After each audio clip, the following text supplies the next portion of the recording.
Y acción. Bienvenidos y bienvenidas a este episodio de Siempre Puedes Practicar Surf, el último de la temporada 7. Es un placer para nosotros estar aquí en estos momentos con un poco de ganas de acabar con este periodo para iniciar el próximo, ¿verdad que sí, Carol? Sí. ¿Sí? Sí. Y en este episodio hemos decidido hacer una cosa un poco diferente. Ya veis que el formato es el típico espacio que utilizamos para hacer las entrevistas, pero estoy yo hoy solo. ¿Por qué? Porque con Carol hemos propuesto hacer un contenido un poco diferente en el cual Carol ha decidido incorporar una serie de preguntas que me va a hacer respecto a Siempre Puedes Practicar Surf, al programa, qué hacemos, cómo lo hacemos y demás, que espero que resulte interesante, al menos o divertido o a lo mejor inquietante. Veremos a ver cuáles son las preguntas.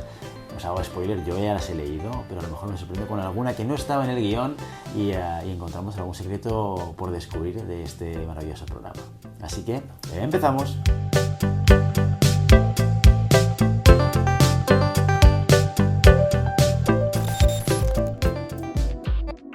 Siempre Puedes Practicar Surf es el videopodcast de Global Human Consultants, presentado por Guillermo Cornet. Aquí descubrirás historias de líderes que inspiran, consejos y estrategias sobre gestión de personas para aplicar en tu día a día, y también aprenderás psicología de una forma diferente a como lo habías hecho hasta ahora. Ya sabes, no puedes detener las olas, pero siempre puedes practicar surf.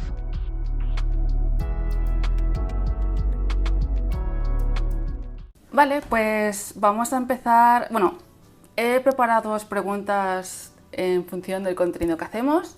Por bloques. Por bloques, perfecto, sí. Súper. Y si te parece, vamos a empezar por el bloque de las entrevistas. Vale, fantástico. ¿Qué proceso sigues para elaborar las entrevistas?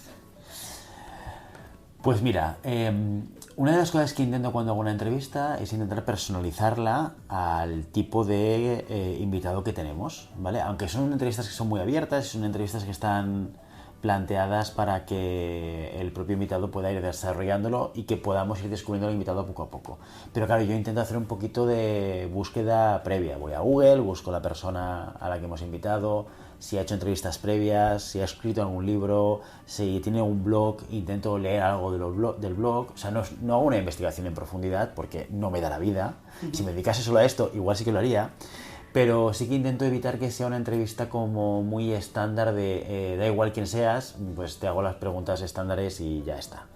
Intento buscar alguna cosa pues que a lo mejor haya reflejado en algún tipo de contenido anterior, que me llame la atención, que crea que pueda ser interesante, e intento traerlo o lo intento utilizar como un nexo, como una introducción. Así que intento preparar las entrevistas de manera muy individual, en función del invitado o invitada y en función de lo que yo ya he visto que pueda estar compartiendo en otras redes.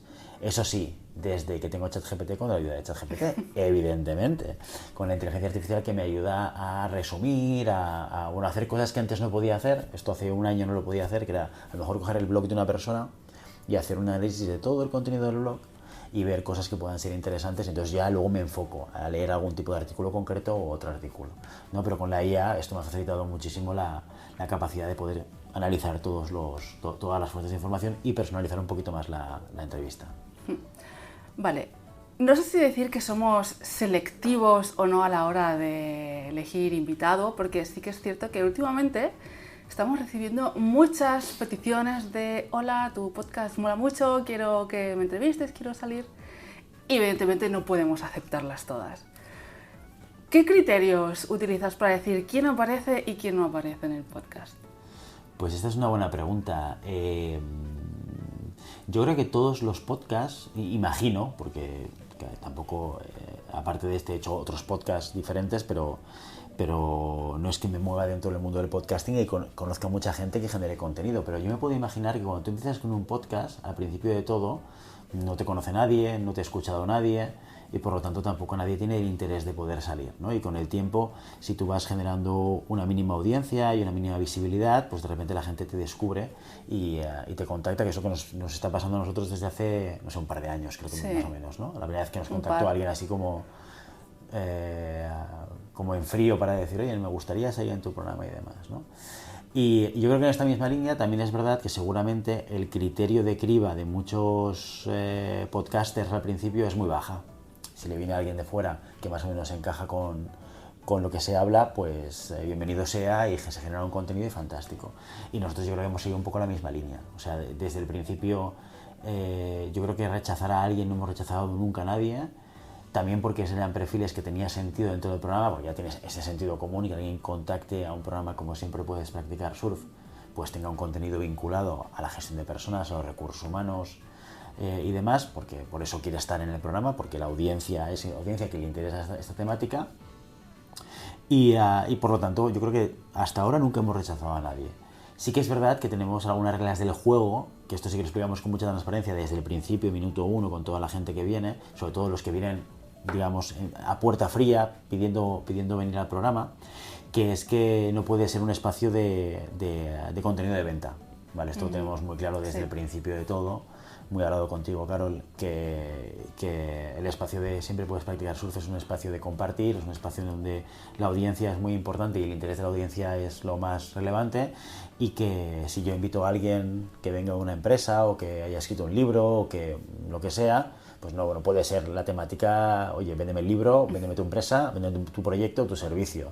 Tiene que haber algo de valor. Sí que es verdad que evidentemente al final del programa siempre les invito a hacer un CTA en el cual digan, oye, cómo te pueden contactar la gente y demás, y lo que has contado les ha interesado. Pero evitando que sea, pues no sé, un publi reportaje de alguien que viene aquí simplemente a hablar de su libro y ya está, porque creo que es poco interesante. Porque yo he venido aquí a hablar de mi libro y no a hablar de lo que opine el personal, que me da lo mismo. Exacto, he venido a hablar de mi libro, ¿no?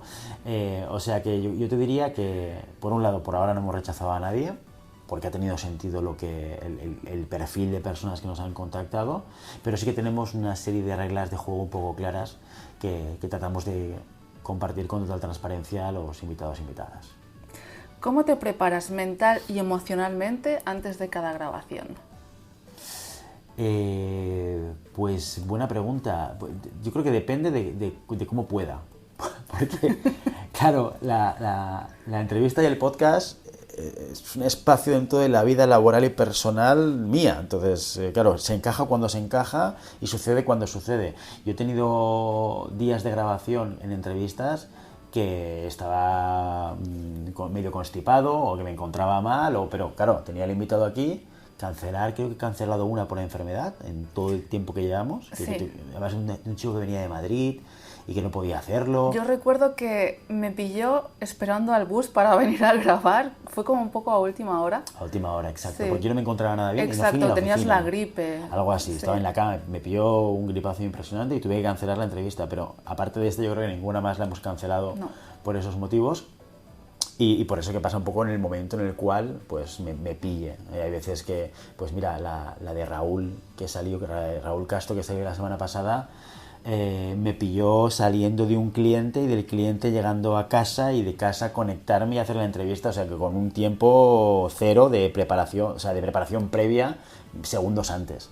Si puedo, sí que me gusta estar un poco previamente con la persona que va a grabar, para charlar un ratito con la persona, a pesar de que ya hemos tenido mínimo una o dos reuniones previas antes de la entrevista. Siempre nos entrevistamos un par de veces antes con la persona que viene, para explicarle un poco tanto las reglas del juego que contaba antes como el contenido, como el concepto y demás, y que él o ella nos explique también un poco su punto de vista, su idea, qué es lo que quiere hacer, qué es lo que quiere conseguir saliendo en el programa. Y a pesar de esto me gusta a veces pues, tomarme unos minutos con la persona, porque esto siempre como que hace que entremos un poco más calientes a la entrevista y con las ideas un poquito más claras, ¿no? Aparte de eso, no mucho más. El tiempo que tenga, pues a veces lo puedo dedicar a esto, que es preparar un poco al entrevistado o entrevistada, y si no, a veces repasar un poco las preguntas, pensar, imaginarme cómo va a ser esa entrevista, imaginarme qué tipos de preguntas. La verdad es que contra más tiempo lo haces, menos necesidad de preparación tienes en este sentido, porque ya es como entras y... Ya tienes las dinámicas. Ya tienes la dinámica. Sí, claro, la he repetido tantas veces que al final la dinámica, porque la tienes dentro, ¿no? Lo cual es un peligro. Porque a veces yo pienso, y esto lo hemos hablado a veces, Carol, que como entrevistador estoy convencido de que podríamos mejorar mucho, y por tanto la dinámica de repetir siempre lo mismo a veces te deja estancado en una manera de hacer que igual... Zona de confort, tal vez. Exacto, zona de confort, o no probar cosas nuevas o diferentes y cambiar un poco la vida. Pero bueno, en ese sentido pues me lo preparo en función de lo que me deja la vida. ¿cuál ha sido tu mayor aprendizaje o qué cosas aprendes de las entrevistas? No me refiero a de cada invitado, sino en general, ¿qué has aprendido de las entrevistas? Pues mira, lo primero y lo principal para mí es que las entrevistas son la gran oportunidad de conocer gente que no conocería de ninguna otra manera. Porque es una excusa para llamar a alguien, contactar a alguien o a alguien que venga aquí y que hable contigo y de una persona que, no sé, por la vida normal que llevas, pues no tendrías ningún tipo de contacto, ni hubieses contactado nunca, ni hubieses hablado nunca de nada. Yo creo que esto se lo decía a Joan Clotet cuando vino al programa. Claro, yo a Joan Clotet ni de oídas le conocía, ni mucho menos que había escrito un libro. Pues tuve la oportunidad de poder leerme el libro y así como tantos otros invitados que han venido aquí con libro escrito y que me lo he podido leer, pues que nunca jamás hubiese llegado a él, porque seguramente no había conexión posible entre mis intereses y llegar a ese autor o a ese libro. Entonces es una oportunidad de descubrir cosas nuevas que nunca te hubieses planteado, ¿no? Y por otro lado también el hecho de que a veces tenemos la visión o la percepción de que en nuestra profesión, en la profesión de los recursos humanos o la gestión de personas o gestión de talento, no sé, llámalo como quieras, hay unos estándares como muy habituales, ¿sí? O sea, gente, pues yo que sé, que haga psicología, que empieza en una empresa en recursos humanos y luego a medida en la cual empiezas a conocer gente, te das cuenta de que los itinerarios vitales y profesionales que les han llevado a ellos y a ellas a ser directivos son muy diferentes. Hemos tenido aquí gente que viene de filosofía, gente que viene de política, gente que viene también de psicología, evidentemente, pero unos perfiles muy variopintos, ingenieros también, exacto, unos perfiles muy variopintos que por H o por B pues acaban en el mundo de los recursos humanos y acaban haciendo carrera y o incluso acaban en un momento determinado de su carrera, acaban saltando, como el caso de Joan Clotet, ¿no? Acaban entrando en recursos humanos en un momento ya de seniority profesional en otra función. Y eso me resulta interesante porque creo que muchos de nosotros y de nosotras tenemos esa idea de que la carrera en nuestra profesión a veces es como muy estándar por aquí, pero ves que hay muchas vías para llegar a entrar dentro de recursos humanos, ¿no? Y todas muy interesantes porque creo que aportan cosas diferentes. Una pregunta así un poco de salseo. Venga, va. ¿Cuál ha sido tu mayor metedura de pata en una entrevista, si es que ha habido alguna metedura de pata? Metedura de pata, pues mira, yo creo que para mí dos. Una muy al principio, cuando no era video podcast, creo que la temporada 1, capítulo, pues episodio debía ser el 10 o el 12 o el 20 o el 15, no sé, pero muy al principio, entrevisté a Carles Caño, que es un podcaster, que hace podcasting y además hace formaciones en temas de soft skills, una persona que no conocía de nada, que la escuchaba su podcast y decidí contactarle para ver si se quería venir a charlar conmigo. Y lo hicimos en presencial, grabado, aunque era audio solamente. Bueno, pues fue la primera entrevista que no grabé. Que no sé qué pasó, que cuando Carla se marchó por la puerta me puse a editar y dije, si no hay audio, ¿qué ha pasado aquí? ¿No? Y me supo muy mal porque tuve que contactarle y repetimos la entrevista. O sea, el tío tuvo la paciencia de volver a venir otro día, volvemos a grabar y tal, y pudimos volver a rehacer la entrevista. Pero sí, esa fue uno de esos momentos de trágame tierra. Después... Eso es una pena porque nosotros también hemos tenido que grabar algún episodio y sabe mal porque no es lo mismo que como no sale igual. No sale igual. No sale igual. No sale igual. O sea, se repiten muchas cosas, pero como ya lo has hecho antes, claro, se pierde un poco de naturalidad, se pierden cosas que salieron que eran interesantes, ¿no? Una es esta y la otra es, una que me supo muy mal, fue con Joaquín Guerrero, que vino aquí. Joaquín, que es un especialista en comunicación en público, y además tiene un lema que es muy chulo, a mí me encanta, eso lo dije en su momento, que es si vas a ver que sea un espectáculo. Sí. Me gusta mucho el lema que utiliza él. Pues Joaquín vino aquí como invitado, no sé si fue la temporada pasada. La temporada pasada. La 6, ¿no? Sí. Y con Joaquín lo que nos pasó, yo normalmente los timings los tengo más o menos en la cabeza y no miro el reloj y voy un poco como a ojo. Y más o menos suelo clavarla bastante que la entrevista dure 1 hora, ¿vale? Pero es casualidad, o sea, no sé cómo lo hago, pero más o menos a veces me alargo un poco más y a veces soy consciente que me estoy alargando, pero no miro el reloj, no tengo un crono que me marque el tiempo. Y con Joaquín lo que pasó es que el previo que te explicaba antes que hacemos, con Joaquín duró, pues yo no sé, media hora. Mucho. Estuvimos hablando un montón. No ha sido el más largo, de previos. ¿No es el más largo? ¿Cuál fue el más largo? ¿Cuál dirías tú? Yo diría Pedro López, seguramente fue el previo más largo. ¿Ah, sí? Creo que sí. Hostia, no tengo conciencia de que fuese el más largo. Sí, pero porque puede ser. yo empiezo, cuando hacemos las entrevistas, yo empiezo a grabar Ah, ya claro, desde mucho previa. antes. Entonces, creo que la previa que tenía de Pedro López, creo que eran 40 minutos. Wow. Sí. Sí.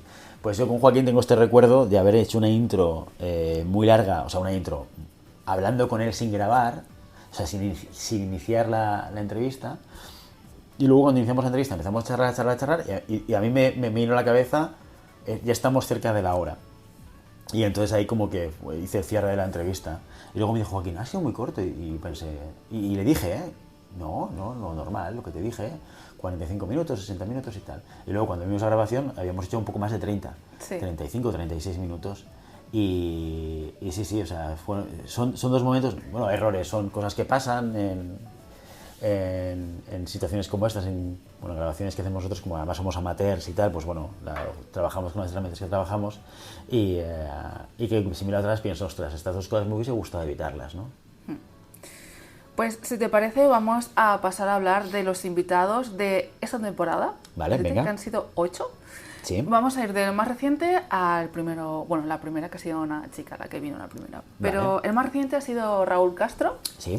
que es el episodio que aún no ha salido, pero cuando la gente escuche este episodio ya habrá habrá salido. Sí. De hecho he jugado con el tiempo, de hecho la semana pasada lo de Raúl, porque o sea, a fecha de hoy que estamos grabando no se salió todavía, pero saldrá antes de que veáis este vídeo. Raúl Castro. Raúl Castro fue una entrevista online y creo que en el podcast de entrevistas online tenemos 2, 3 como mucho.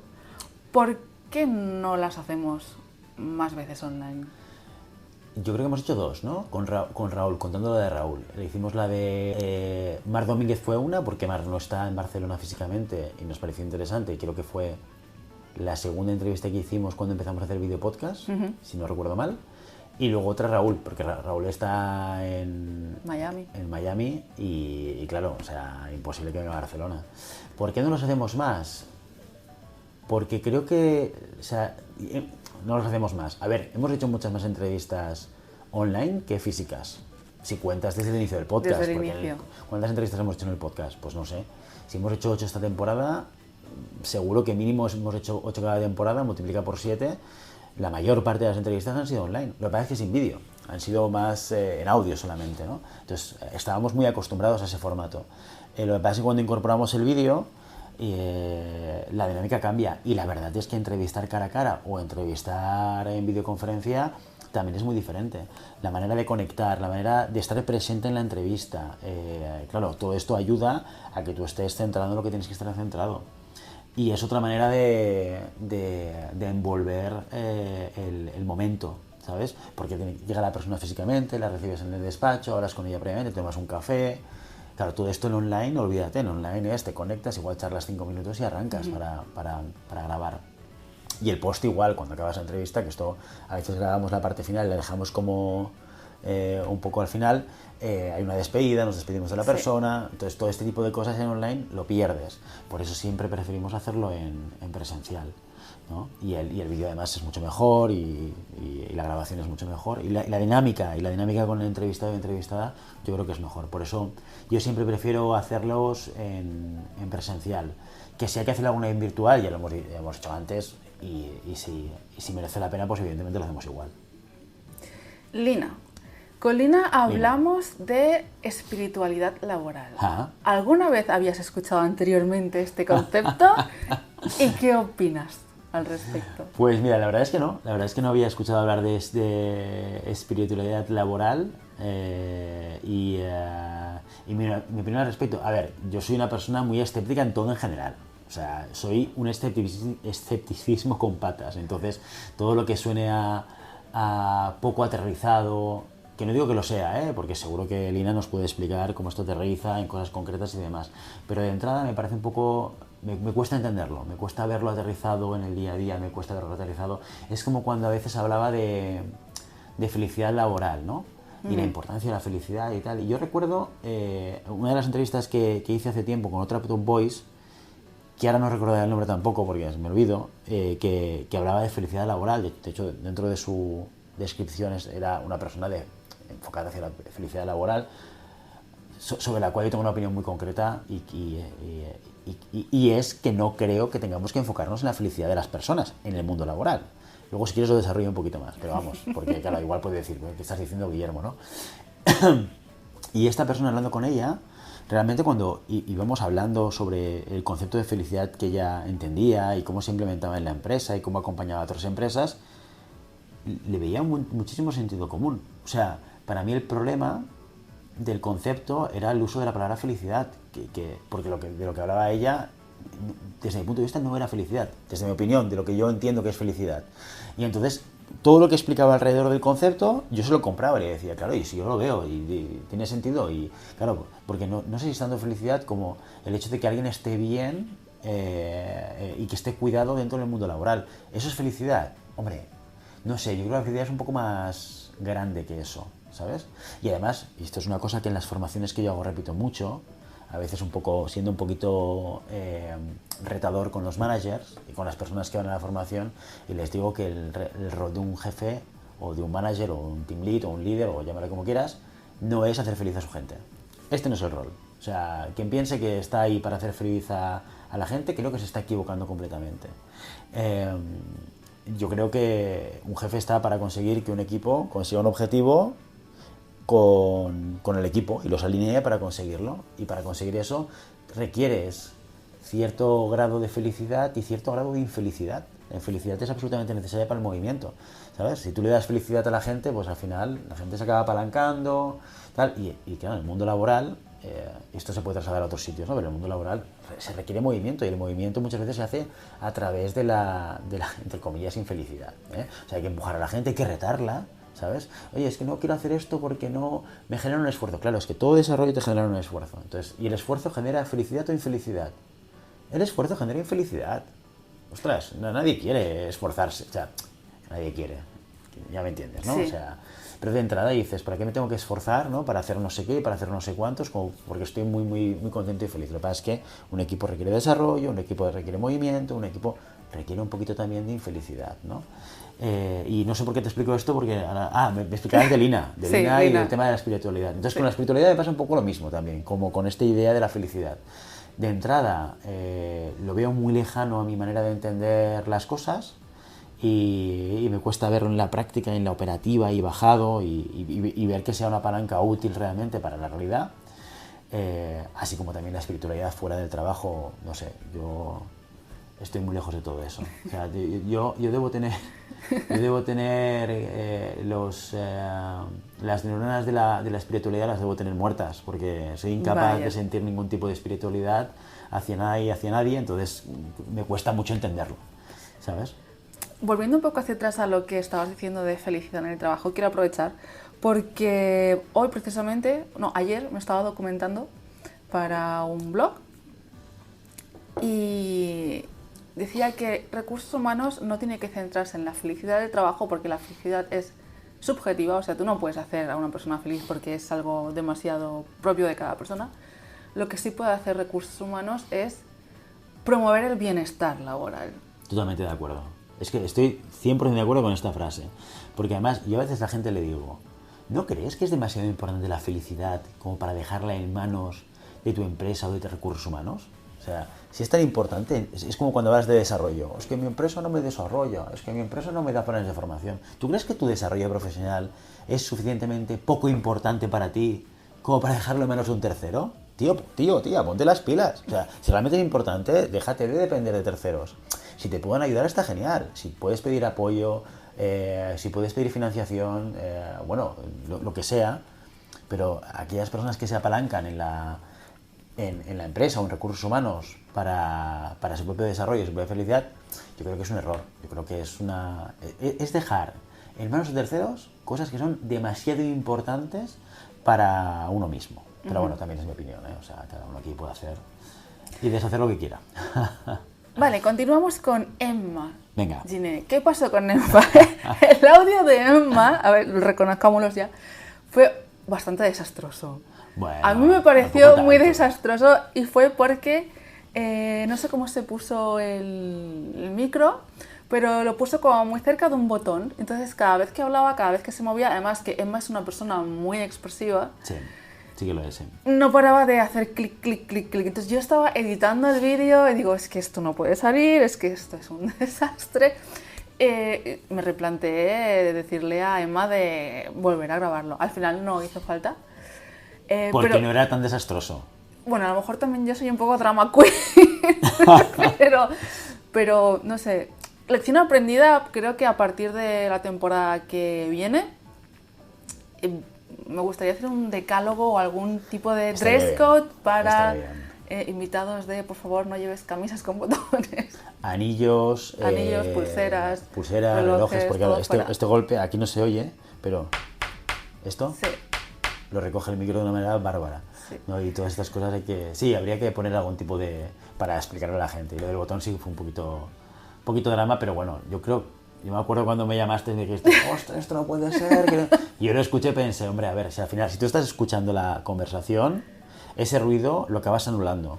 O sea, auditivamente tú, ese ruido de fondo que no es constante y no es alto, si no te fijas en él, si no sabes que está, si nadie te lo dice, mucha gente no habrá ni percibido ese ruido. No, eso espero. Si no, lo dejáis en los comentarios. Exacto, dejáis en los comentarios y decir, Caro, por favor, la próxima vez, Pero sin botones. mi pregunta sobre Emma es, ya comentaste algo por encima en su entrevista, sí. pero cuéntanos, ¿por qué Emma se pasó por el programa? ¿Qué pasó? Bueno, es una historia diferente del resto de las entrevistas y tiene que ver con unos comentarios que nos cruzamos en un post que ella hizo. Ella publica en su blog artículos y los va compartiendo por LinkedIn, creo que no sé si hace un artículo semanal o quincenal o algo así, y publicó uno que a mí al leerlo pensé, ostras, no estoy de acuerdo con esto, o no estoy de acuerdo, no fue tanto no estoy de acuerdo, sino no entiendo a qué se refiere, ¿no? Porque iba orientado un poco a decir que habían profesionales de recursos humanos con maneras antiguas de hacer que se tenían que modernizar, que eran caducos, que un poco en esta dirección.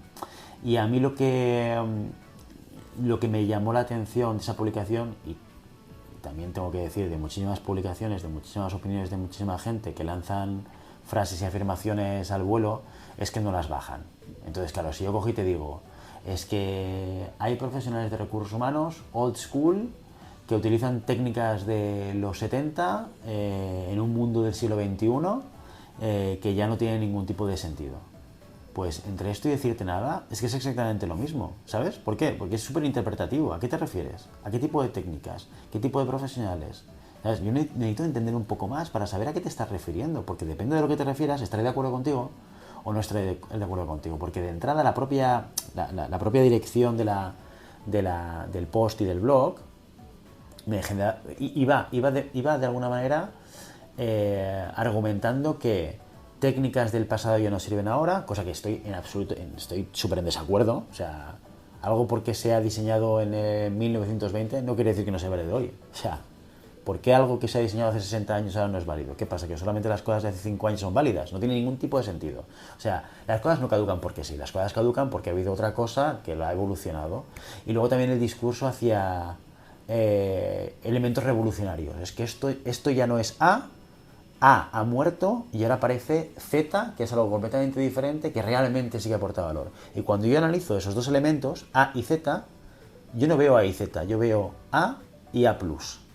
Yo veo una pivotación de una idea original que se desarrolló hace 50 años, ¿sabes? Entonces, estas dos cosas, por un lado, la crítica a que las cosas de antes, lo pasado siempre estuvo mal, ¿vale? Entre comillas.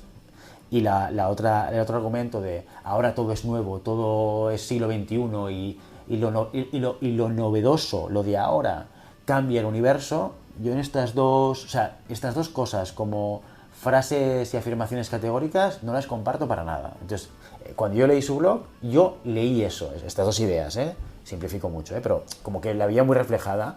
Entonces yo le escribí en los comentarios, y no recuerdo lo que escribí, que igual podéis ir a buscarlo a LinkedIn, pero le vine, supongo que a argumentar o a preguntar, oye, ¿a qué te refieres con los consultores old school y tal y cual? Entonces ella me respondió Yo le respondía a ella porque me iba argumentando, yo contraargumentando, y luego a un nivel de mensaje yo le dije, esto es demasiado largo para hacerlo con comentarios. Conversación en LinkedIn. Exacto. Oye, ¿por qué no te vienes un día al podcast y lo hablamos? ¿Sabes? Porque pensé que era un tema interesante para tratar en el podcast directamente con ella, más que hacer un chat en LinkedIn largo y largo y largo.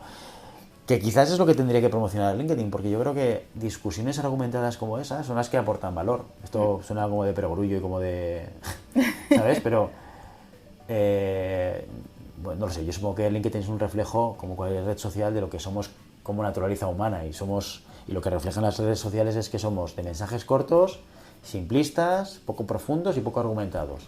En el 80% de los casos. Eso es lo que se encuentra en LinkedIn. Entonces, claro, cuando tú quieres profundizar y quieres ir un poquito más allá, cuesta un poco. Pero también a lo mejor puede ser por lo que has dicho antes, de que argumentar requiere un esfuerzo y a la gente esforzarse no le hace feliz, por lo tanto la gente no se preocupa. Bueno, yo creo que al cerebro le sienta muy bien el argumento rápido y fácil y el estar conectado con lo que lee, ¿sabes? Entonces, que esto es uno de los grandes dramas también de las redes sociales. Si tú vas a una red social, la red social está pensada, lista y preparada para darte de comer lo que tú quieres. Entonces, si a ti te van los donuts con chocolate, vas a ir a LinkedIn y vas a encontrar donuts con chocolate por todos lados, y para que le des al estoy de acuerdo, estoy de acuerdo, estoy de acuerdo.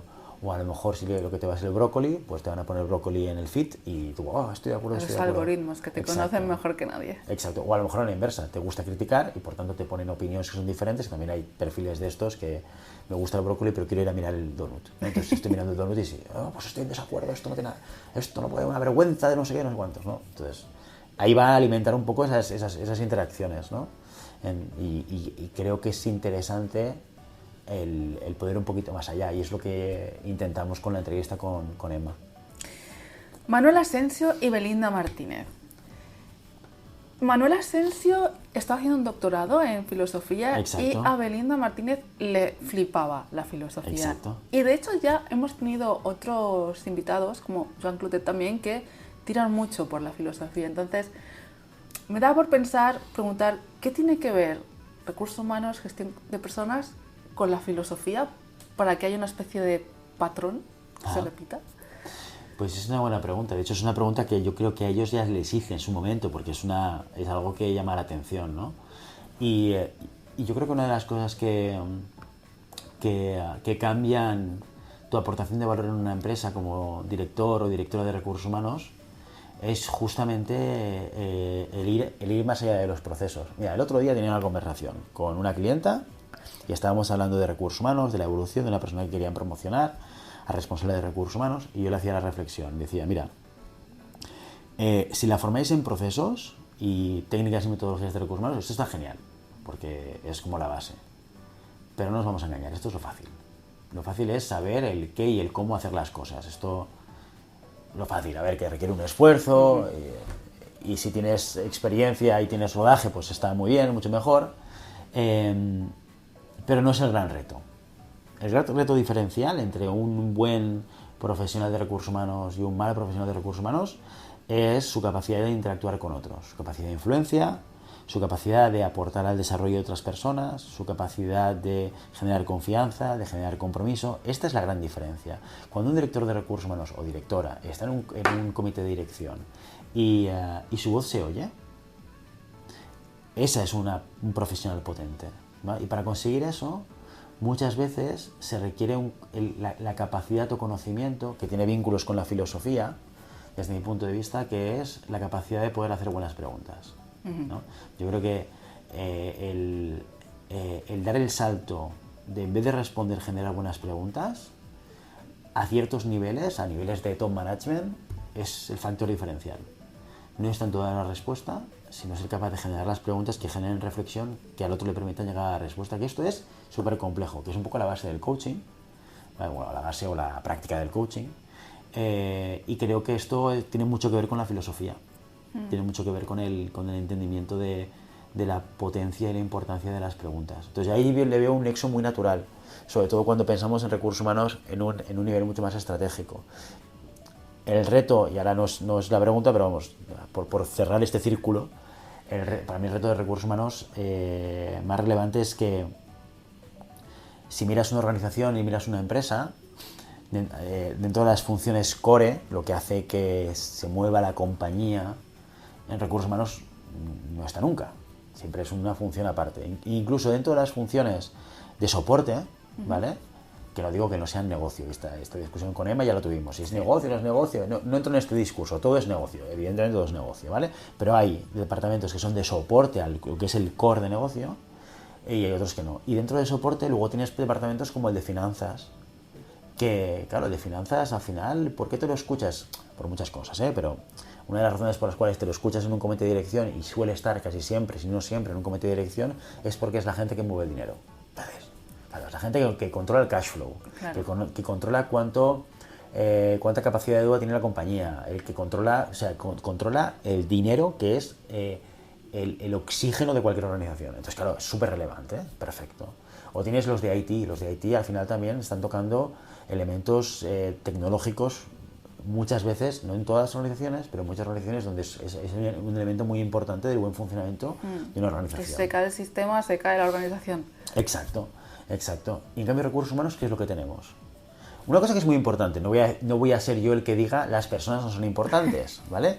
Pero yo puedo entender en la cabeza de un CEO, o en la cabeza de muchos CEOs, cuando se preguntan por la persona de recursos humanos y se preguntan por el impacto que tiene en el negocio de manera directa, que digan, hombre, entre tenerlo y no tenerlo, me puede aportar valor, pero depende de cómo no me va a hundir el negocio tan rápido como si no tengo al financiero o como si no tengo al de IT. Puedo imaginar o puedo entender que hayan CEOs que piensen de esta manera, que creo que es un error, ¿vale? Porque las personas al final, miras cualquier negocio y el impacto que tienen en una P&L es altísimo, en términos de salario, impuestos y demás. Bueno, dicho esto, claro, al ser algo un poco más soft o mucho más soft que la tangibilidad del core business o la tangibilidad de las finanzas o del IT, depende de qué negocios, el hecho de que tengan esta ascendencia, capacidad de influencia, generación de confianza, de compromiso, etcétera, etcétera, se vuelve muchísimo más relevante.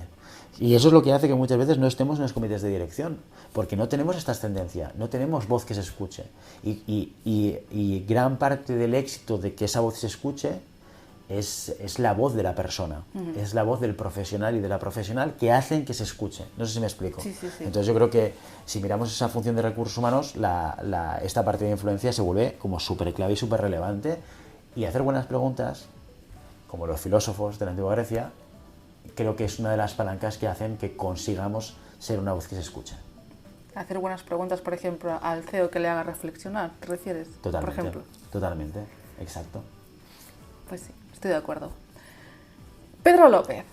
Con Pedro López hablamos de seguridad laboral. Sí.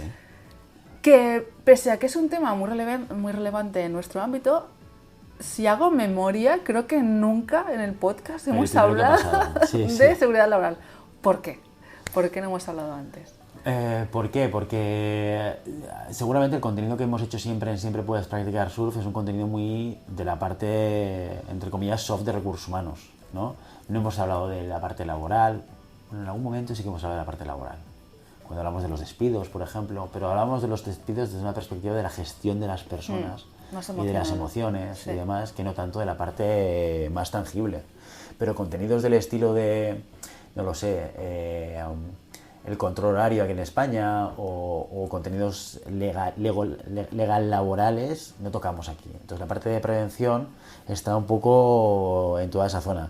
Y además, depende de la organización y empresa, no está ni siquiera integrado dentro del área de recursos humanos, la prevención de riesgos laborales.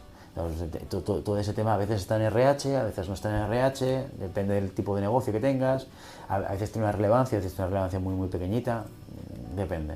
Y es un tema que yo creo que desde inicio hemos considerado un poco más, entre comillas, off topic de lo que hacemos en el programa.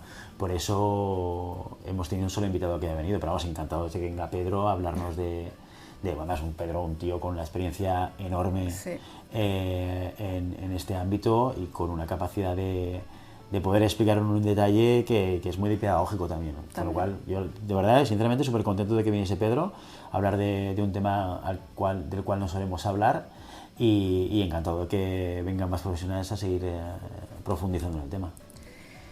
Jaime Davis nos contó su experiencia trabajando como director de recursos humanos en una mina en Chile. Flipante, la verdad. ¿Qué te sorprendió, qué te llamó la atención de todo lo que dijo? Pues mira, lo primero de decir que me costó horrores conseguir decir Jaime Davis, porque le llamaba siempre Jamie, como Jamie Lannister. Sí. Leía el nombre y lo leía Jamie Davis, no, Jaime Davis. Bueno, aparte de esta pequeña anécdota, yo creo que es un tipo de perfil de recursos humanos muy curioso, pero muy interesante. Yo ya conocía perfiles así, o sea, a mí no me sorprendió, porque en una etapa profesional anterior, cuando yo estaba en África, conocí varios directores de recursos humanos expatriados que trabajaban en sectores pues como la explotación petrolífera, como la poco construcción. Atractivos, digamos. Sí, lo que podríamos decir que son poco atractivos, porque cuando te lo imaginas dices, ostras, pues gente con el casco de obra... machurrones por toda exacto, la cara. Muchos entornos complejos, ¿sabes? 60 grados. Exacto. Entonces, yo ya conocía este tipo de perfiles, a pesar de que nunca he trabajado de manera directa en estos sectores, ¿no? Y creía que la parte interesante justamente era que mucha gente lo descubriese. Claro, los que hemos venido de gran consumo, los que vienen de farma, los que venimos de sectores más cool, ¿sabes? Que es que nunca nos hemos manchado, ¿sabes? O sea, porque estamos en la oficina y, ¿no? Al que dirán, ¿cómo que no tenemos retos? Exacto. Bueno, son entornos diferentes y creo que descubrirlo es una manera también de abrir tu perspectiva sectorial de recursos humanos. Por lo menos es lo que yo viví cuando empecé a descubrir este tipo de perfiles en mi época africana y a darme cuenta de que no todo el mundo, que parece una obviedad, pero ostras, hay veces que tienes una visión túnel, que tienes tu realidad, como pasa con los perfiles de recursos humanos, que piensas que la mayoría serán psicólogos, ¿no? Y luego vas viendo que bueno, hay un poquito de todo, hay más mezcla de lo que parece. Pues en este caso también. Y que viniese Jaime aquí a contarnos un poco los retos principales de trabajar en recursos humanos en una compañía de estas características y de estos tamaños, porque al final parece una tontería, pero son verdaderos monstruos, ¿eh? O sea, ríete tú de una empresa de gran consumo local española, semi-multinacional, que está en 4 países. Estos son, o sea, monstruos a nivel de personas, a nivel logístico, a nivel de complejidad de ubicación. Él nos explicaba que él tenía que levantarse por la mañana súper pronto porque tenía la mina... un avión. Exacto, en no sé dónde, y luego la vuelta, y los problemas que tiene que resolver son diferentes. O sea, no diré que sean más complejos, pero son diferentes y son más vinculados a entornos laborales difíciles para la gente que trabaja, ¿sabes? O sea, tú en una mina no puedes poner un futbolín para que la gente se contenta. Hago un poco de broma, pero ya se entiende el concepto, ¿no? Sí, o sea, sí. Claro, o sea, ¿cómo impulsas el engagement en una... ¿Cómo vendes el proyecto como atractivo, que la gente quiera trabajar? Claro, son entornos muy diferentes, en los cuales determinados discursos tienes que entender la esencia del discurso para adaptarlo, ¿eh? Y esto es una cosa que si siempre has venido de empresa tech, fintech, gran consumo, farma y las 4 típicas de RH y tal, pues a veces cuando aterrizas ahí dices, wow, qué baño de realidad, ¿no? Entonces yo creo que Jaime ahí nos aportó muchísimo para ver esa faceta diferente de los recursos humanos. Montse Olivan. Olivan. Ha sido nuestra entrevista más vista, no de esta temporada, sino de todas las temporadas. Del mundo mundial. Ha sido la más vista. Por detrás creo que solo está Joan Clotet. No, y Mar Domínguez. Mar Domínguez es la más escuchada. La más escuchada, en pero audio. de vídeo hasta ahora es Montse. ¿Por qué crees que Montse es la más escuchada? ¿Qué ha dicho o qué ha hecho para destacar por encima de los demás? ¿Cuál crees que ha sido su factor X? Y, por último, si crees que ese factor X o el hecho de que haya sido la más escuchada tiene que ver solo con la invitada o el invitado, o tú también tienes que ver, estuviste inspirado ese día especialmente o... A ver, la realidad es que no tengo ni idea de por qué es la más vista. Ojalá lo supiese, porque si lo supiese repetiría fórmula. ¿Sabes lo que te quiero decir? Entonces, la realidad es que no tengo ni pajolera idea Ya esto de las visualizaciones y el consumo de los vídeos y los audios es una incógnita tan grande para mí que yo qué sé de por qué es la más vista, no tengo ni idea. Pues supongo que irá vinculado a algo... O sea, yo lo que entiendo es que para que haya una visualización alguien tiene que descubrirlo, y para que lo descubra tiene que encontrar algo que le haya permitido llegar hasta el vídeo. Esto puede ser o el titular que hemos utilizado o puede ser el nombre de la persona. A lo mejor Monse es una persona que dentro de un sector determinado o dentro de un entorno determinado es conocida, entonces de alguna manera eso nos ha facilitado a que ese vídeo se haya visto más. Pero son todo hipótesis, que no tengo ni pajolera idea, te lo juro que no cómo funciona, ni idea, no tengo ningún tipo de hipótesis al respecto. Y que haya sido yo porque haya estado... No tiene nada que ver. Yo creo que, por suerte o por desgracia, o por las dos, el hecho de que un vídeo sea más visto o sea menos visto, no depende de la calidad del vídeo, desde mi punto de vista. Yo creo que es que aciertes con el título, con el clickbait, que llame la atención y que haya difusión del vídeo, que la gente vea que existe el vídeo y que le llame la atención el título. Esto es lo que genera más visualizaciones de cualquier contenido que podamos hacer. Porque creo que tenemos, esto lo hemos hablado muchas veces, yo estoy muy contento del contenido que hacemos en Siempre Puedes Practicar Surf en todos los sentidos, en la progresión que llevamos, en cómo se trabajan los guiones, en cómo se trabaja las animaciones, yo creo que hay mucho trabajo detrás y creo que las visualizaciones no reflejan exactamente la calidad del contenido, pero porque creo que la visualización no va vinculado a la calidad del vídeo, sino va vinculado a otras cosas que tiene que ver más con un elemento de visibilidad, de clickbait, y ahí quizás no acertamos tanto. ¿Por qué Monse Olivan es la más vista? Pues no lo sé, pero me alegro mucho. Yo también. De verdad. Y por último, Mar Hormigo, que haciendo recopilación hemos tenido bastantes mujeres esta temporada, lo cual yo personalmente me alegro mucho porque la temporada pasada no tuvimos creo que ni una. Y yo siempre estaba aquí, ya tenemos que invitar a mujeres. Es verdad. Tenemos que invitar a mujeres. Tuvimos esta conversación, pero que es pura casualidad. Sí, o sea, es que yo creo que bien. ni nos lo planteamos en ningún momento, el volumen de mujeres y hombres que teníamos en entrevistas, hasta que en un momento determinado, el año pasado tú dijiste, ostras, no hemos invitado a ninguna mujer. Sí. Y claro, había que cambiar un poco la balanza.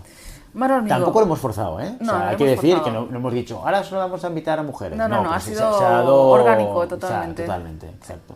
Sí. ¿A Mar Hormigo la conoces personalmente desde hace Sí, tiempo? hombre, es clienta, sí, tanto. Cuéntanos un poco sobre ella y cómo la convenciste de que viniera al programa. Bueno, la convencí entre comillas, ¿eh? Piensa que Mar ha venido en la temporada 7, pero yo creo que fue en la temporada 5 la primera vez que le dije, vente un día al podcast, porque ella es oyente. Entonces yo tuve en la antesala de un proyecto que teníamos juntos, estábamos hablando y tal, entonces ella me dijo, porque en el vídeo y tal, entonces me hizo entender que ya consumía el podcast, que lo escuchaba y tal y que igual. Entonces yo le dije en ese momento, hace dos años antes de entrevistarla, le dije, Mar, ¿y por qué no te vienes un día y nos cuentas? Claro, una tía como tú, la experiencia que tiene, el bagaje, hostia, una empresa grande como es esta, seguro que tienes cosas interesantísimas que contarnos. Y me hizo un poco a la cobra. Me hizo, sí, pero no, y luego no acabó por salir. Todo se ha dicho que tengo algunas personas que he invitado que también me han hecho la cobra varias veces. O sea que esto no es solo Mar, y esas no han venido todavía, ¿eh? Total, que con Mar tuvimos ese primer contacto, y luego no sé cómo fue, que supongo que en algún cierre de proyecto, en algún momento posterior, no sé, en algún momento le volví a poner sobre la mesa lo de venir al podcast, y entonces ahí ya la medio convencí.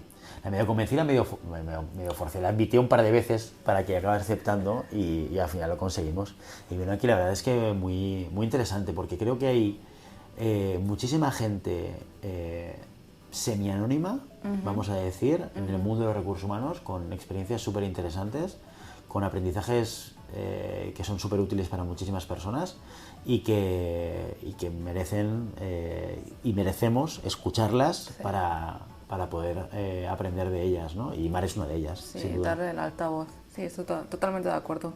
Pues ahora vamos a pasar a otro bloque, que es la divulgación. Que sé que te gustan muchísimo los episodios de divulgación. Soy súper fan de los episodios de divulgación. ¿Por qué te dio por decidir, vamos a hacer episodios de divulgación? Pues mira, yo creo que como todo lo que hago en la vida, que es un copy-paste. Porque el podcast empezó siendo un copy-paste de marketing online de Joan Boluda, y los episodios de divulgación son un copy-paste o una inspiración, llámalo como quieras, Esa era mi segunda pregunta. ¿Qué te inspiró o te animó a hacer? Hay un canal de YouTube de un divulgador de ciencia. Quantum Fracture. Quantum Fracture, exacto. ¿Cómo se llama él? José Luis Crespo. José Luis Crespo. Que es un tío impresionante. Lo que hace Crespo es alucinante porque tiene una capacidad de poder explicar cosas complejas de manera muy sencilla, de manera muy estructurada, con ideas y metáforas entendibles. Y yo lo descubrí a él a través de unos vídeos de YouTube. Me empecé a aficionar a ver sus vídeos, vi algunos vídeos con mis hijos sobre el tema de ciencia y tal. Y un día a final de temporada, o sea, hace unos años por estas fechas, que te dije, tenemos que hacer divulgación. Y tenemos que generar un contenido que ayude a transmitir ciencia a la gente. Que es una de las cosas que desde hace años se ha vuelto como una de mis intereses, que no ha sido siempre así, pero hace unos años descubrí o redescubrí o repensé o volví a pensar, o yo qué sé, no sé, llámalo como quieras, en la importancia que es diferenciar aquellos elementos de la realidad que están soportados por la ciencia y aquellos que son puras creencias, ¿vale? Que esta divergencia yo la tenía en la cabeza para cosas que eran como muy evidentes, pero que luego a través de ir metiéndonos más en temas de ciencia del comportamiento, he estado descubriendo cosas que pensaba que estaban basadas en ciencias y que no lo están.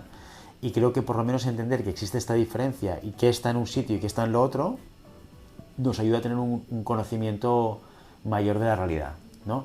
Y a través de Quantum Fracture yo pensé, esto lo podemos hacer. Esto lo podemos hacer, claro, no de ciencia cuántica, pero lo podemos hacer de comportamiento humano y de psicología, porque hay muchísimas cosas. Yo estudié la carrera de psicología 4 años y después de la carrera, al cabo de años, me olvidé de la mitad de las cosas. Y hay muchísimas cosas importantes que nos olvidamos de lo que dice la ciencia con respecto a determinadas cosas que son súper útiles en el día a día, en el mundo laboral, y que nos olvidamos de ellas. O que no las sabemos directamente. O que aplicamos, trajimos aquí, esta temporada, la pasada, a Jordi Roig, que es un tío que habla de ciencia de recursos humanos, o recursos humanos basado en evidencia, creo que lo llama él así, con el cual conecto muchísimo con este planteamiento y este pensamiento, y dije, tenemos que hacer algo en esta dirección, tenemos que coger papers de psicología que hablen de temas interesantes sobre el comportamiento humano y ver cómo lo podemos aplicar también en el mundo laboral, que a veces lo conseguimos y a veces no, pero bueno, todo lo que es psicología y tiene que ver con personas, pues al final todo acaba enganchando de alguna manera, e intentar trasladarlo de una manera educativa y pedagógica. Porque vídeos hay muchos hablando de determinadas cosas que son prácticamente transferir y explicar algo, pero divulgación implica un esfuerzo hacia la simplificación, hacia el concepto, hacerlo muy, muy fácil, muy, muy digerible. Creo que a veces lo hemos conseguido, a veces no lo hemos conseguido tanto, porque requiere un esfuerzo grande, y de ahí el interés y la inspiración, pues Crespo de Quantum Fracture, 100%. Yo quería hacer que Siempre Puedes Practicar Surf tuviese un espacio estilo Crespo Quantum Fracture, hablando de ciencia del comportamiento. Yo también soy muy, muy, muy fan de Quantum Fracture. De hecho, para inspirarme muchas veces miro sus vídeos, y si hay alguien aquí escuchando que también es fan de Quantum Fracture y ha visto nuestros vídeos, a lo mejor ha visto alguna pequeña similitud muy, muy grande con alguna cosa, pero es que son buenísimos. Y ya me gustaría a mí, ojalá, llegar al nivel de edición y de calidad que tiene los vídeos de Quantum. Es que después lo hacía todos. Ahora tiene un equipo. Sí, ahora tiene un detrás, equipo. pero al principio Lo hacía todo era solo. él y él. O sea, él tiene vídeos explicando el cómo hacía los vídeos. ¿Te acuerdas cuando empezábamos que te decía, mira, hay vídeos que explica, vamos a ver cómo lo hace él y tal? Lo hacía él todo solo. O sea, todo. Me parece un trabajo titánico. Otra persona en la que también me inspiro, ahora ya no porque no sube vídeos, pero es Jaime Altozano. También me gustan mucho sus vídeos de divulgación musical. Total, sí. Y muy guay también. ¿Ya no sube vídeos? Yo hace tiempo que no veo que haya subido vídeos y es una pena porque me encantaban. Sobre todo, creo que lo descubrí con su análisis de la música del Señor de los Anillos. Hombre, y también. Estaba muy bien, sí. Tiene el Señor de los Anillos, Star Wars también, ¿no? De los momentos aquí cuando sale Anakin Skywalker, es esta melodía. Y de Dark Souls también. De Dark Souls también. Sí. No lo sabía. Pero sí, Jaime Altozano también. O sea, son estilos de personas que tienen una capacidad, yo creo que seguramente muy innata, de poder coger un tema hipercomplejo, simplificarlo y explicarlo pedagógicamente de una manera muy sencilla y conectarlo con ideas visuales. ¡Wow! Esto es tremendamente complejo, ¿no? Y nosotros intentamos emularlo a nuestro nivel y con nuestras temáticas. Sí, tenía una pregunta sobre esto, pero ya que te has adelantado, es ¿cuál es el mayor reto de hacer los episodios de divulgación?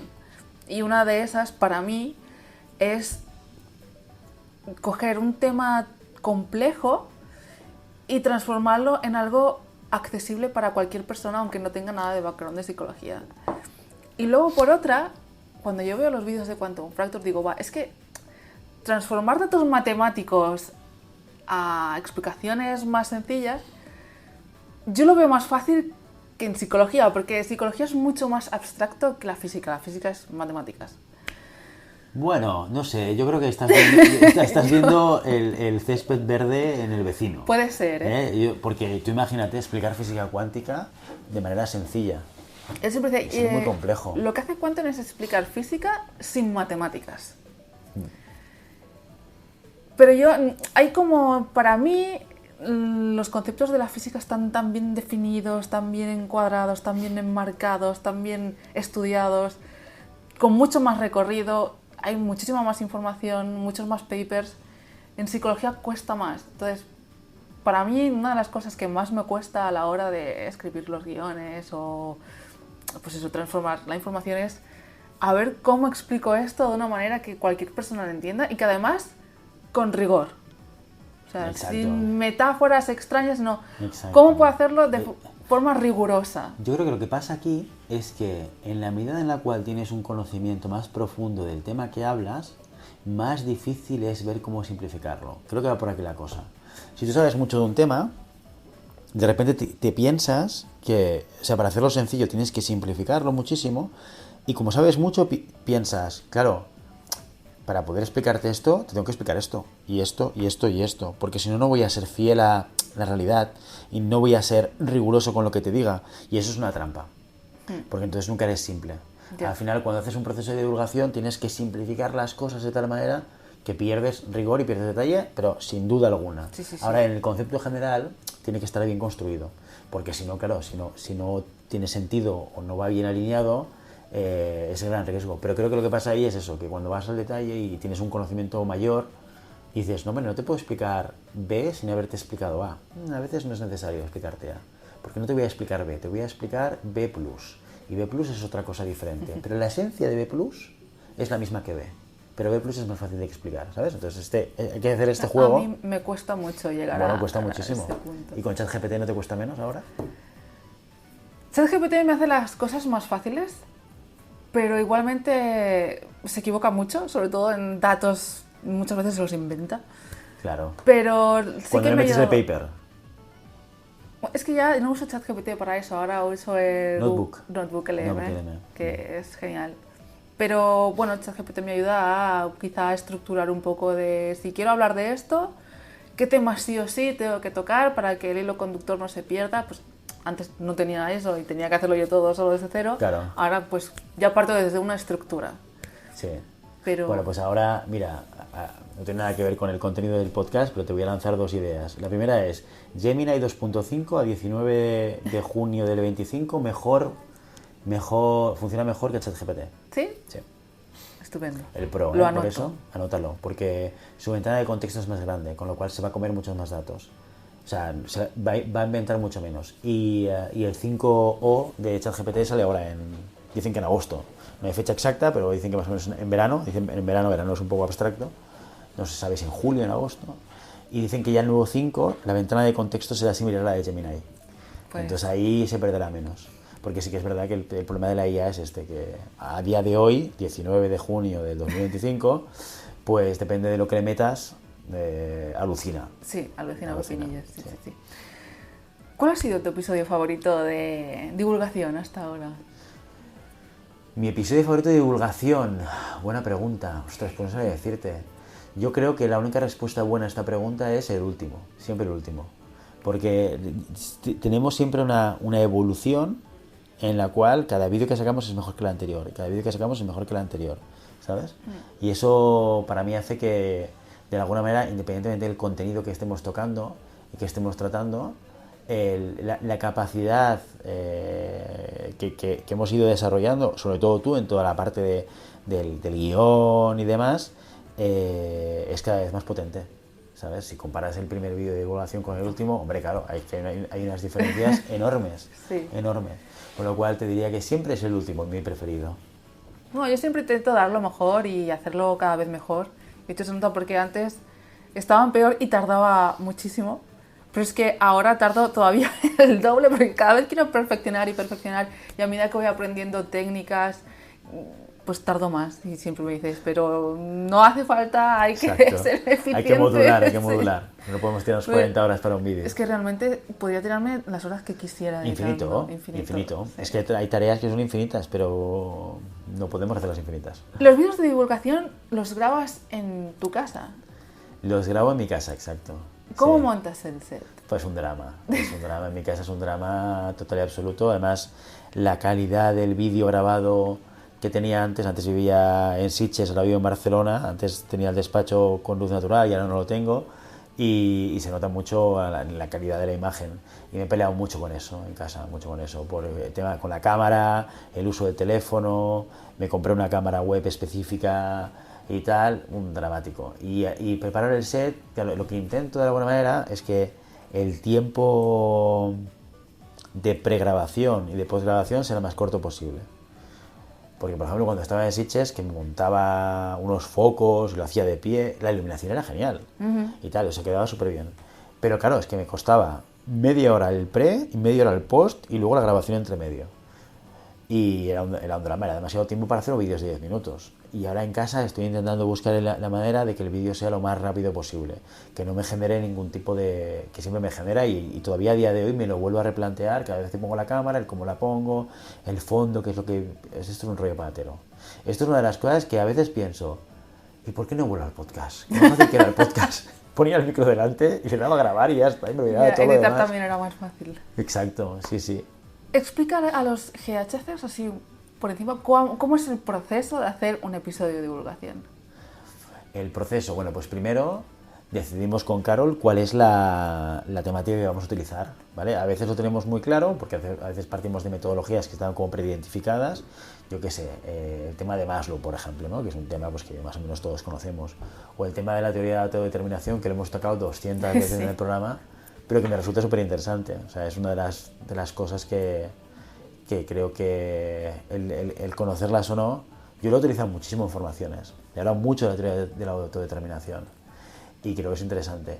Entonces, definir la temática, que a veces parte de, oye, ¿por qué no encontramos algo que tenga que ver con el concepto X y a ver qué es lo que hay de papers alrededor de eso?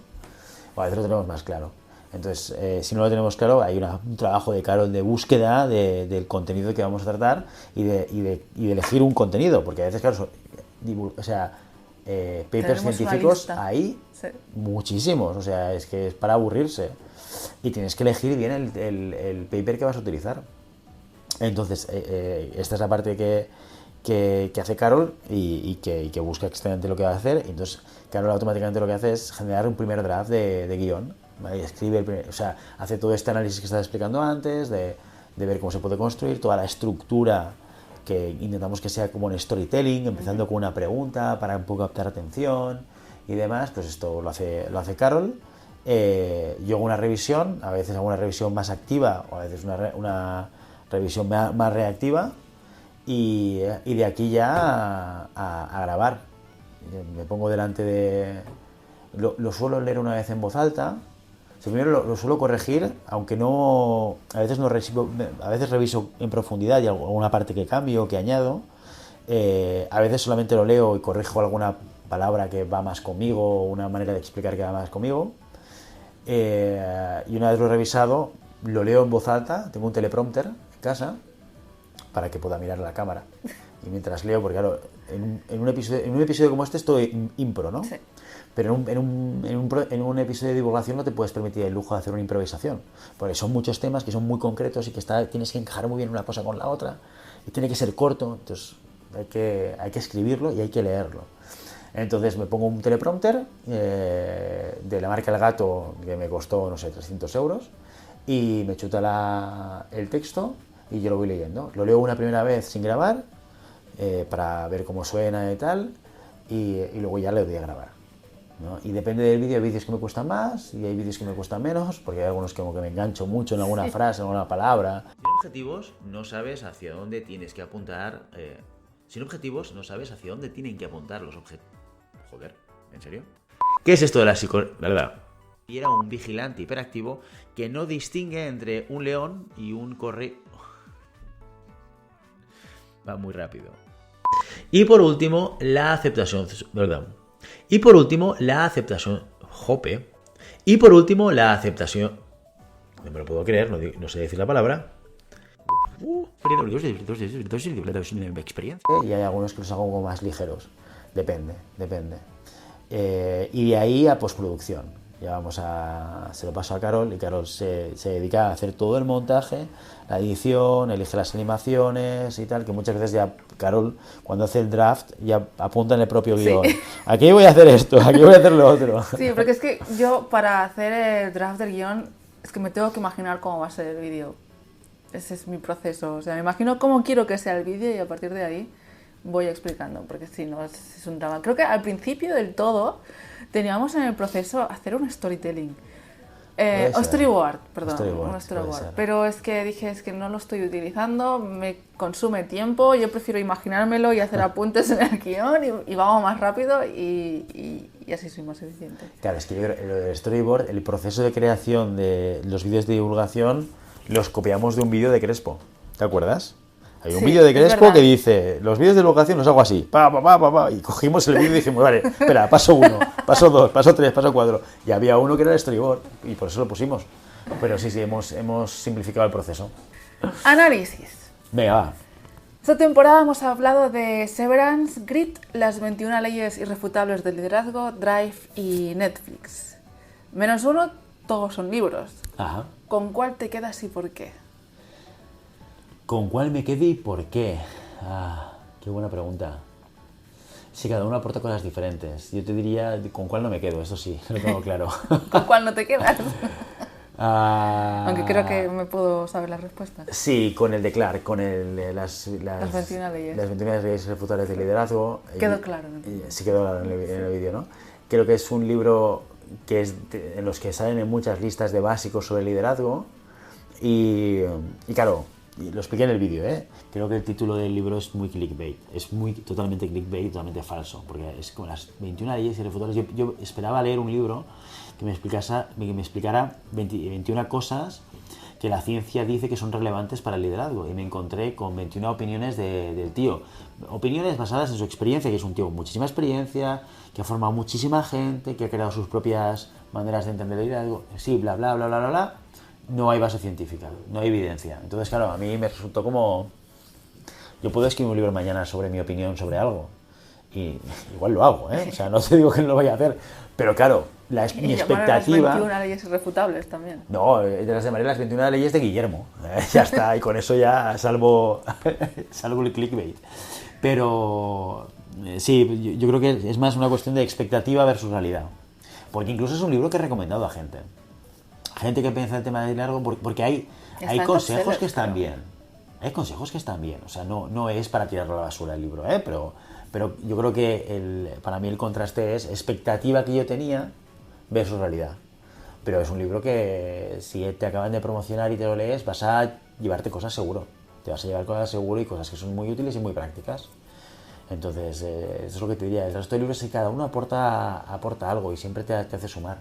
Entonces me costaría mucho...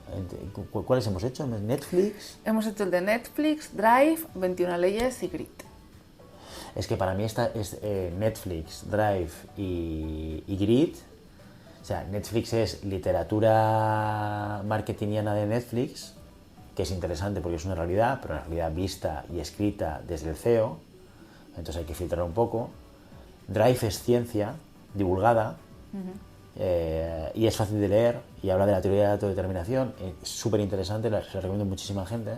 Y Grit me parece también súper interesante, A mí de es de Angela Duckworth, es Sí. súper interesante el libro y El tema que también trata, fácil de el leer. tema me llamó mucho la atención. Está súper bien el libro. Entonces no sé, no me quedaría con ninguno especialmente, aparte de descartar el de las leyes irrefutables. ¿Nos harías un poco de spoilers de cara a la temporada 8? ¿Qué libros te gustaría, a lo mejor no salen, pero qué libros te gustaría analizar en el programa? Pues ¿Te gustaría mira, de libros en plural no lo sé, pero hay uno que seguro que va a salir, seguro, ya lo sabemos con Carol porque está en la lista, Sí. de que este año iba a salir, que es un básico de psicología, que es Inteligencia Emocional de Goleman. Entonces haremos un review de lo que dice Goleman, que es súper interesante. Este es un libro un poco más difícil de leer, un poco más tostonazo, me está costando, ¿eh? Y creo que un buen resumen de los principales highlights del libro puede ser interesante, porque ahí toca muchos temas. Bueno, es un libro que marca un antes y un después, ¿eh? en el entendimiento de la inteligencia y en el acercar el concepto de inteligencia emocional a todo el mundo. Entonces yo creo que este va a ser seguro que el primero que hagamos de cara a la temporada 8. Y ya para finalizar, voy a hacer un poco de preguntas más generales. Venga, preguntas generales, va. ¿Estás orgulloso del podcast? Estoy súper orgulloso del podcast. Claro que estoy orgulloso porque llevamos 8 años ya. Bueno, 7 años, haremos 8 el año que viene. Es un podcast con muchísimo recorrido, es un podcast con constancia y con desarrollo. Porque hemos estado haciendo siempre cosas diferentes, cada año nos replanteamos. ¿Qué haremos el año que viene? Pues todavía no tengo ni idea, porque ahora acabamos la temporada y ahora es cuando seguramente nos pondremos con Carola a planificar la temporada que viene, decir qué es lo que vamos a hacer o cómo lo vamos a hacer. Y estoy súper orgulloso, y es un formato que me encanta. Creo que me es más cómodo el formato podcast puro que video podcast. El video podcast me da un poquito más de pereza, por todo lo que implica, no por salir en cámara, que a mí esto me da un poco igual, pero sí por todo lo que implica alrededor, de complejidad, de la luz, de no sé qué, de no sé cuántos. Esto me da un poco de pereza. Y me es muy fácil el tema del podcast. De hecho, muchas veces pienso en volver al podcast puro, y no es siempre puedes practicar surf, porque ya tenemos una dinámica y hacemos contenidos donde el vídeo, el soporte visual es importante, sí. Pero pienso, hostia, igual, porque a mí el grabar y el podcasting me gusta. Igual volver a hacer otro podcast aparte hablando de otras cosas. A veces tengo la tentación de hacerlo, digo, y pienso, ¿sería tan fácil volver a coger un micro solamente y darle al ¿cómo se llama el sistema este que utilizamos para grabar? El Audacity. Darle al Audacity a grabar y ya está, ¿no? Pero sí, súper orgulloso de todo. Tú ves cómo hemos empezado y cómo estamos ahora, y son dos universos, ¿no? ¿Hay algo que te frustre? Aunque antes creo que ya has adelantado, pero... Sí, yo creo, y es mi opinión, que muchos de los contenidos que trabajamos en el programa son de una calidad que no se ve reflejada en la visibilidad que tiene el podcast. Esta es una sensación que yo tengo. Creo que tanto, y no es una cuestión solo de esfuerzo, que también, sino de la calidad y del valor que puede aportar. Y habrá contenidos que sí y otros que no, ¿eh? No digo que todos los contenidos... Bueno, pues habrá como todo en la vida del Señor, y habrá algunos contenidos que nos han salido mejor y otros que nos han salido peor, otros que han sido más atropellados y otros que han sido más trabajados con tiempo, pues como todo. Pero creo que en general tenemos contenidos que su nivel de calidad y de valor no se reflejan en el nivel de visualizaciones, ni en el nivel de personas que siguen el canal de Siempre Puedes Practicar Surf en YouTube. Pero bueno, es una opinión, ¿eh? Sin más. Entonces ahí sí que es una cosa que a veces pienso, hombre, si tuviésemos más visibilidad, si la gente nos viese, tengo la sensación, creo y pienso que por el tipo de contenido que hacemos, habría mucha más gente que seguiría el programa, ¿sabes? Entonces, bueno, esto es una cosa que hemos hablado muchas veces, ¿eh? Y es lo único que me frustra, que no tenga más visibilidad y que no haya más gente que pueda disfrutar del programa, pero bueno. That's life, ¿no? Como dicen. That's life. Si el podcast fuera un medio, o sea, tu único medio de ingresos, por ejemplo, sí que sería frustrante, pero... No, sería inviable. No sería frustrante, sería inviable. Sí, total, no pero podríamos quiero hacer el decir, programa. tú siempre has dicho que haces esto porque te gusta. Claro. Entonces, sí, es frustrante, pero bueno, si te gusta, no tienes por qué dejar de hacerlo. Claro, es que si no, no lo haríamos. Exacto. Claro, estoy totalmente de acuerdo. ¿Cuál ha sido el comentario o la crítica más valiosa que te ha dado un oyente? La crítica más valiosa que me haya dado un oyente... O comentario que te hayan dicho que te haya aportado más valor. Buena pregunta. Pues, a ver, la realidad es que no tenemos muchos haters en general. Incluso en los comentarios, ha habido comentarios pues, más críticos con el contenido, pero también de opinática, o sea que no, bueno. Y todo lo contrario, gente que nos ha felicitado por el contenido, que le ha gustado mucho y demás. Y algún comentario específico sobre el contenido que me haya... comentario o crítica que me haya aportado valor. Bueno, sí, yo recuerdo, una cosa que recuerdo mucho y que he repetido muchas veces es que un año decidimos hacer una encuesta a la audiencia que nos seguía y nos escuchaba. Y una de las cosas de las que nos dijeron, queríamos medir un poco qué tipo de contenido les gustaba más, el porqué y tal. Y una de las cosas que recogimos de ahí, que no es un oyente, sino es el resultado de una encuesta hecha a nuestra audiencia, que nos pedían que en las entrevistas incorporásemos una parte más personal del invitado o invitada. Querían descubrir quién era más, porque antes hacíamos las entrevistas de 30 minutos y, oye, a grano, ¿tú de qué eres especialista de esto? Pues vamos a hablar de esto y ya está, te presentas un poquito y vamos al tajo y luego hasta luego. Y ahora, claro, les dedicamos más tiempo, hacemos entrevistas de 1 hora, preguntamos a la persona de dónde viene, qué es lo que ha hecho, sus motivaciones, y esto es fruto de haber escuchado a la audiencia a través de esta encuesta. Yo te diría que si me dices destacar algo sería esto. ¿Qué otros podcasters recomiendas? ¿Qué otros podcasters recomiendo? Pues mira, la realidad es que desde que he vuelto a vivir a Barcelona, mi consumo de podcast ha caído de una manera bárbara. Que los escuchabas en el coche de Los escuchaba en el coche. Entonces, claro, como hacía muchas horas de coche, escuchaba mucho podcast. Y ahora ya no escucho podcast. Muy poquito. Y pues mira, podcast que yo recomiendo. Evidentemente el de Joan Boluda, que es de marketing, porque es un tío que sabe comunicar muy bien, que explica las cosas muy fáciles, que tiene un estilo de comunicación muy cercano y además tiene un bagaje, no sé si ya lleva casi 3.000 episodios, debe llevar 2.900, 2.800, es un tío que lleva a sus espaldas muchísimas horas de grabación y siempre cuenta cosas que son interesantes, que te permiten pensar o reflexionar o conectar ideas o descubrir cosas nuevas, sobre todo los que no estamos en el universo del marketing, que es como, bueno, pues un espacio para poder descubrir cosas.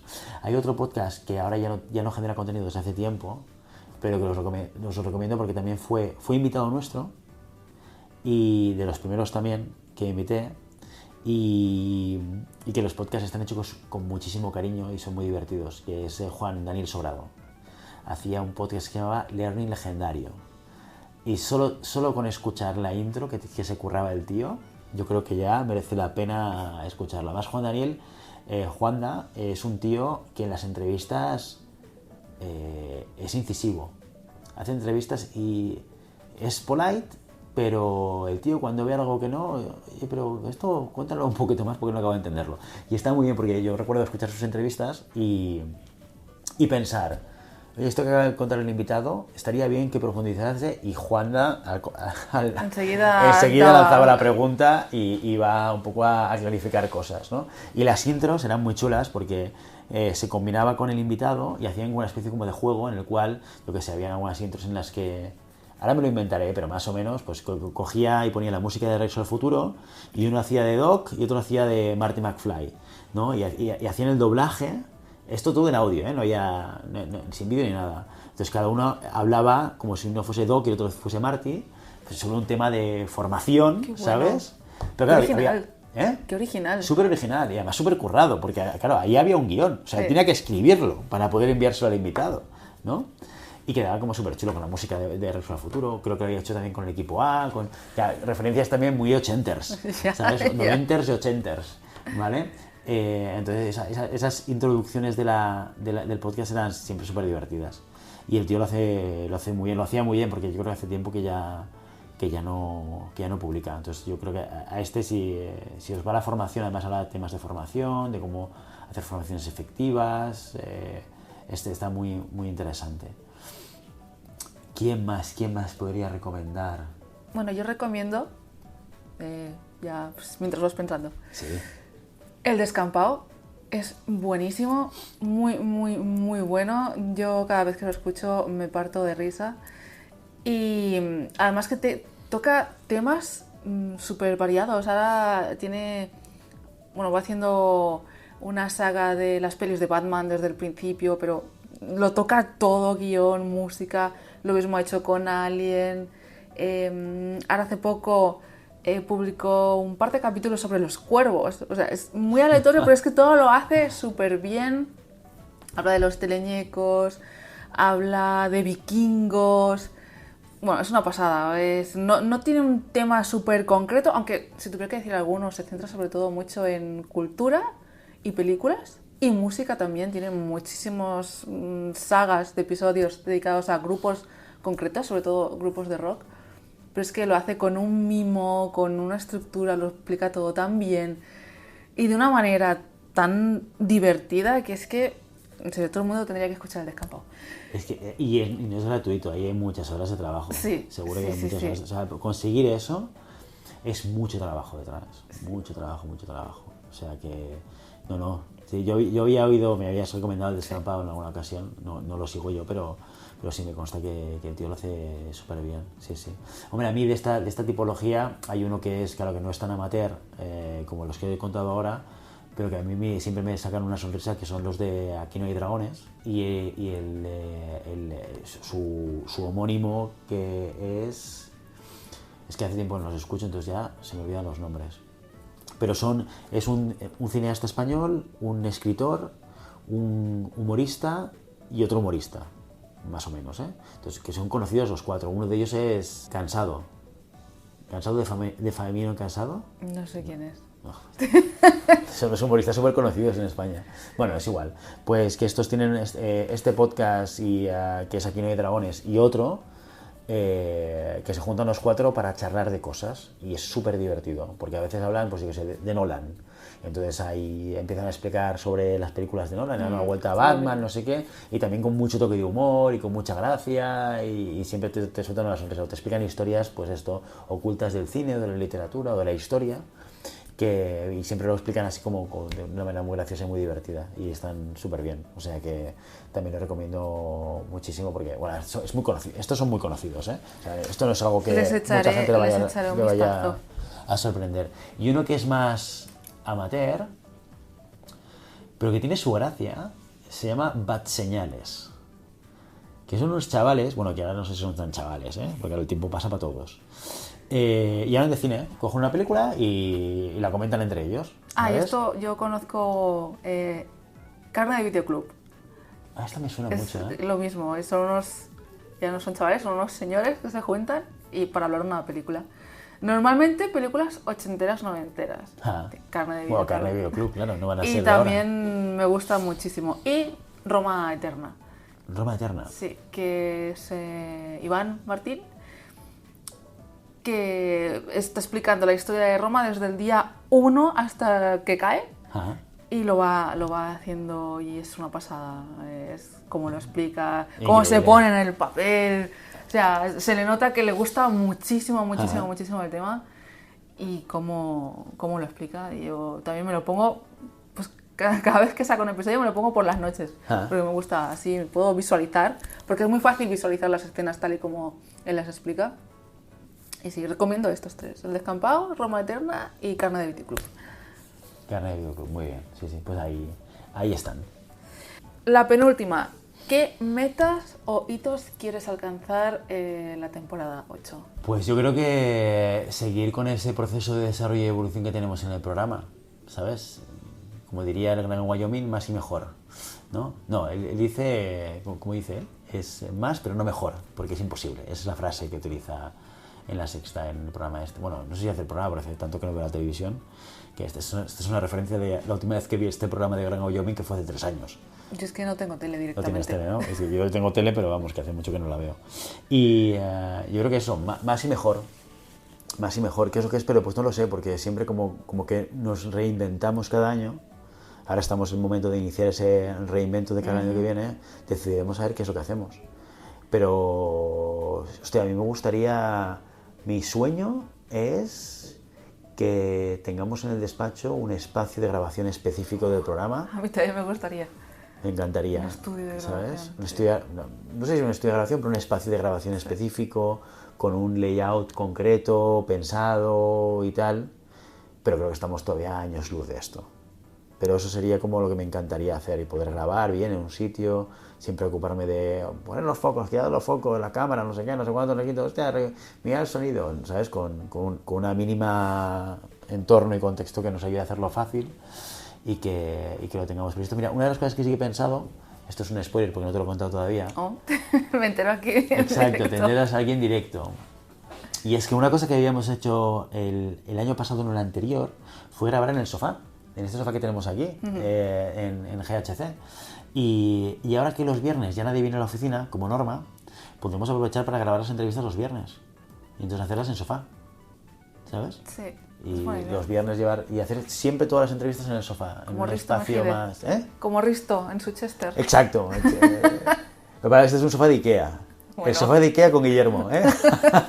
Sí, igual. Lo importante es las preguntas. Exacto, La entrevista. exacto. Y que no se me vea la barriga la próxima vez, porque... Y último, ¿hay algo que te hayas quedado en el tintero que no hayas comentado en esta entrevista y te gustaría compartir?